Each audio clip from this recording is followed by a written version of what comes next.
ভিতরের নামাজ 1 রাকাত পড়বো নাকি 3 রাকাত পড়বো? পরে সেটা পরে দাঁড়া, মারামারি করতে করতে শেষ।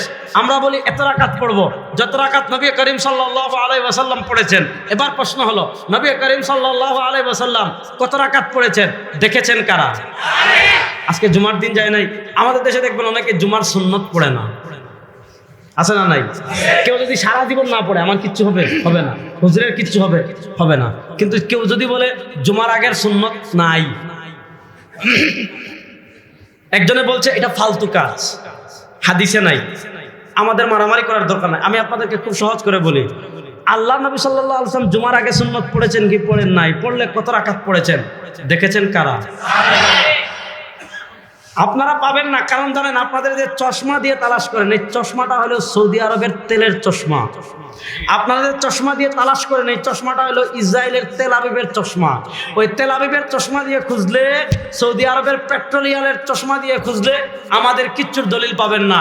আপনি সৌদি আরবের চশমা খুলবেন, ইসরায়েলের চশমা খুলবেন, আমেরিকার চশমা খুলবেন, সাহাবায়ে কেরামের চশমা লাগাবেন, সব কিছুর দলিল পাবেন। এজন্য ইসলামের নামে নবীকে ওভারটেক করা কুফরি, আর ইসলামের নামে সাহাবায়ে কেরামকে ওভারটেক করা গুমরাহি। বলেন, ইসলামের নামে সাহাবায়ে কেরামকে ওভারটেক করা কি? এখন প্রশ্ন করবেন যে হুজুর আপনার ওয়াজ তো ঠিক আছে, কোরআন মানমু, হাদিস মানমু, সাহাবা মানমু, তাহলে আপনার একটা ইমাম আবু হানিফা করতে আইবে। ইমাম শাফি কোথা থেকে? হুজুরের প্রশ্নের জবাব দিব? আচ্ছা, হুজুর অনুমতি দিয়েছেন। ইমাম আবু হানিফা কোথা থেকে আসলেন? ইমাম শাফি কোথা থেকে আসলেন? ইমাম মালিক কোথা থেকে আসবেন? এটা বোঝানোর জন্য ইমাম আবু হানিফা রাহিমাহুল্লাহর নিজের একটা বক্তব্য শোনাই। নিজের একটা বক্তব্য কি?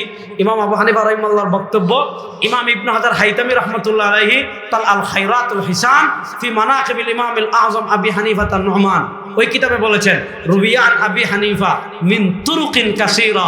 ইমাম আযম আবু হানিফা রাহিমাহুল্লাহ থেকে অনেকগুলো সনদে বর্ণিত হয়েছে।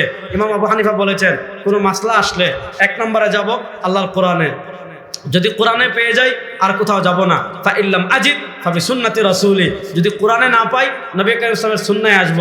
সুন্নাহে যদি পেয়ে যায় আর কোথাও যাব না। যদি কোরআনেও না পাই, সুন্নাহেও না পাই, যদি ফা ইন জাআল আমরু আনি সাহাবা, যদি বিষয়টা সাহাবায়ে কেরাম থেকে আসে, ফা আলা রাসি ওয়াল আইন, ইমাম আবু হানিফা রাহিমাহুল্লাহ বললেন এটা আমার মাথার উপর রাখবো। সাহাবায়ে কেরামের সমাধান ওভারটেক করে আমি কোথাও যাব না। কিন্তু এমন একটা মাসআলা আসছে, ফাইনান তাহাল আম ইলা আমির ওয়া শাবি ওয়া আতা, এমন একটা মাসআলা শরিয়ায় আসছে যে মাসআলা আমি কোরআনেও পেলাম না, হাদিসেও পেলাম না, সাহাবায়ে কেরামের মধ্যেও পেলাম না। তখন আমি কি করব? ইজতিহাদ করব।